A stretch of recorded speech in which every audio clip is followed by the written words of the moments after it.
महाराज जी के श्री चरणों में बारंबार तिकोटी नमोस्तु। और महाराज जी के श्री चरणों में इच्छामी।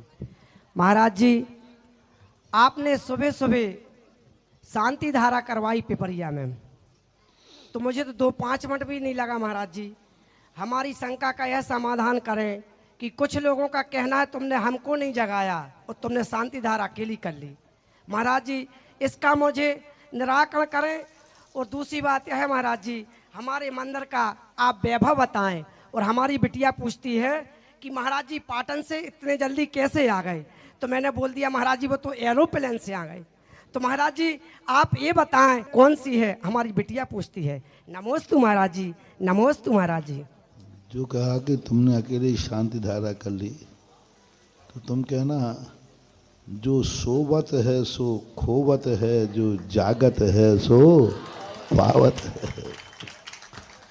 कहना हमने तो शांति धारा कराई और सोते रहते तो महाराज बिना शांति धारा के भी निकल जाते। कम से कम जागने का परिणाम तो ये निकला। और शाम को ही कह दिया था जब तुम लोग पूछने आए थे कि भाई 5 बजे सब इकट्ठे हो जाना। तो अब और इससे ज़्यादा और क्या सूचना दी जा सकती। अच्छे कार्यों के लिए ये मत सोचो कि मिलेगा कि नहीं मिलेगा। अच्छे कार्यों के लिए तैयारी करके रखो, मिल जाए तो ठीक, नहीं मिल जाए तो मतलब चौका जब ही लगाओगे जब पहले पूछ लो महाराज आएंगे कि नहीं। नहीं, ये हमारा धर्म नहीं है। हमारा धर्म है चौका लगा के रखो, आ गए तो बहुत अच्छा और नहीं आ गए तो ठीक। तो ऐसे कार्यों में हमेशा तैयारी रखना चाहिए। साधु के किसी भी कार्य में हमेशा तैयार रहो। मिल जाए तो बहुत बड़ा काम, नहीं मिल जाए अभी तुम्हें पुण्य का बन तो हो गई, क्योंकि तुमने भाव तो किया है। और रही बात एरोप्लेन की प्लेन की, आपको जो कहना हो करो। मैं तो पैदल ही आया था, पैदल ही चलता।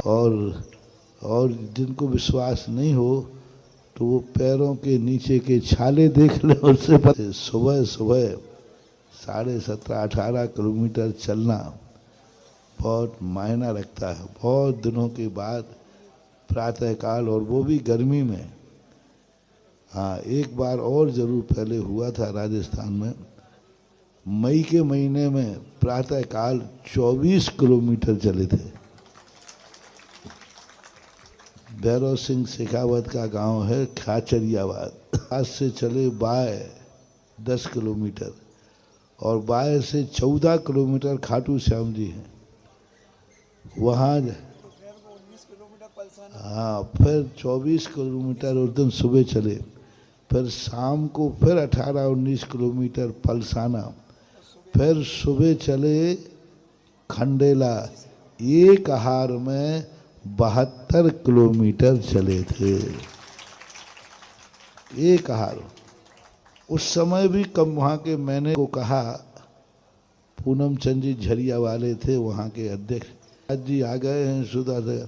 बोले पागल है क्या, कोई दूसरे महाराज आए होंगे।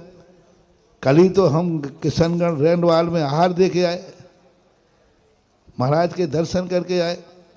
और 72 किलोमीटर एक आहार में जितने आ सकते, कोई दूसरे महाराज होंगे क्या, कोई प्लेन से आए हैं क्या। देख वो कोई दूसरे महाराज होंगे। बोले साहब वही सुधा महाराज हैं। तो और पैरों, जब पैर देखे सबके तो इतने बड़े बड़े फौले पैरों में पड़ गए थे। तो पूनम जी आए, बोले महाराज जी आप आए कैसे, आप आए कैसे 72 किलोमीटर एक आहार में, आखिर आप जमीन पे तो चल नहीं सकते। मैंने कहा यदि तुम्हें शक हो रहा हो तो बस पैर के फपोले देख लो, इससे पता चल जाएगा कि जमीन पे चले कि आकाश में। ऐसे ऐसे फौले पड़ गए थे चारों तरफ से। तो कई बार ऐसी परिस्थितियां आ जाती हैं कि चलना पड़ता है, और लेकिन चलना पैदल ही है और पैदल ही चलता हूँ, ऐसा। कीर्ति जैन बामोर।